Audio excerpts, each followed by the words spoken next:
welcome to another video. Today we're going to be talking about what are the first steps you want to take care of and think about before you move to Germany and during your move to Germany, so that you save as much time as possible and get to your goal of getting your medical license as soon as possible. Let's take a look.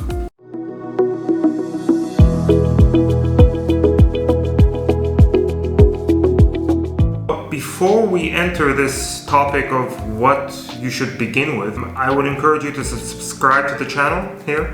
We're going to be uploading content every week, different topics, different things that people will ask us, so that you have answers to your questions and that you know how to get started. This question is a very important question because when I started in Germany, I had no idea where to begin, and there wasn't really a lot of knowledge to find online. And today there is more websites that you can find that do provide valuable information. I encourage anyone who wants to move to Germany and work as a doctor in Germany to really do the research. I didn't have that option, and I didn't even know which one is right or wrong and what I can trust and what I cannot trust. And that's why it was very hard for me to begin, and I made many mistakes that you can avoid. And that's what we're going to try to do today.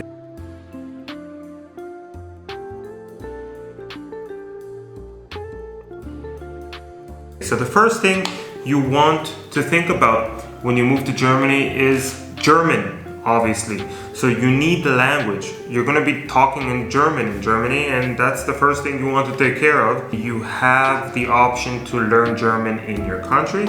You have the option to learn German in Germany.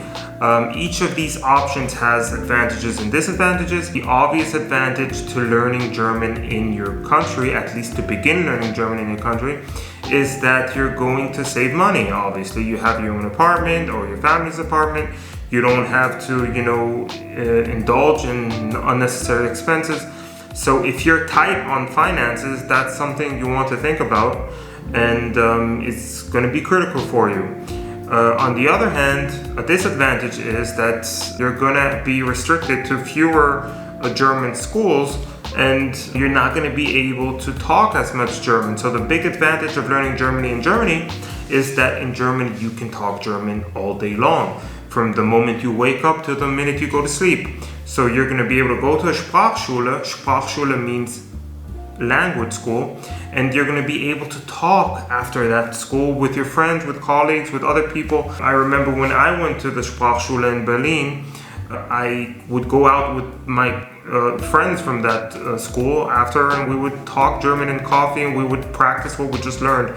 So that was very beneficial. So that is a very big advantage. If you have the option to move to Germany and start learning in Germany, that is probably the better, smarter thing to do. But it's not a must. It's something that I would suggest if you have the option. But if not, you can also begin in your home country.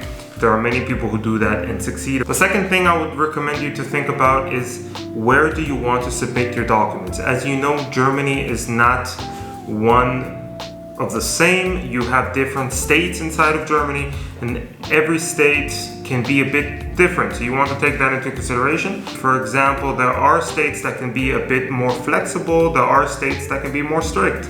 So if you are not an EU graduate, if you are someone who graduated from outside the European Union, you want to really do your research and apply in a state that can maybe not, be so difficult, and maybe, go to your end a little bit more and help you out. That's not a guarantee that you will get your medical license. Medical license is called Approbation in German. We do advise, if you're already going to submit your documents into a German state, that you might as well do it in a state that's more flexible and has been shown to be more flexible in the past. So we've worked with different states in Germany. We know which ones are more difficult, so we'd be happy to help you out. Another thing you want to, of course, think about is documentation. In case you don't know, Germans love documents, they love papers. The more documentation, that is, of course, in case you're not an EU graduate. If you are an EU graduate, things are going to be more easier for you. If you're not an EU graduate and you want to surpass Kenntnisprüfung and go directly to the route of Approbation, then you're going to want to submit as many documents as you can so that you can prove that your degree and level of knowledge is equivalent to the German degree. And if you can do that sufficiently, you may be able to skip the Kenntnisprüfung, which is the medical knowledge exam, not the language exam, the medical language exam, which is called Kenntnisprüfung or Gleichwertigkeitsprüfung, which many people have to do if they graduated outside the EU. So you want to think about that, you want to do your research, and you want to make a smart decision. Now, this is a very important topic that you need to think about, you need to really do your calculations, and this is finances. Make sure you come with enough money. That depends, of course, on your situation. If you're a non-EU graduate and you're coming to Germany and starting from scratch, then you are going to need probably a year to learn sufficient German.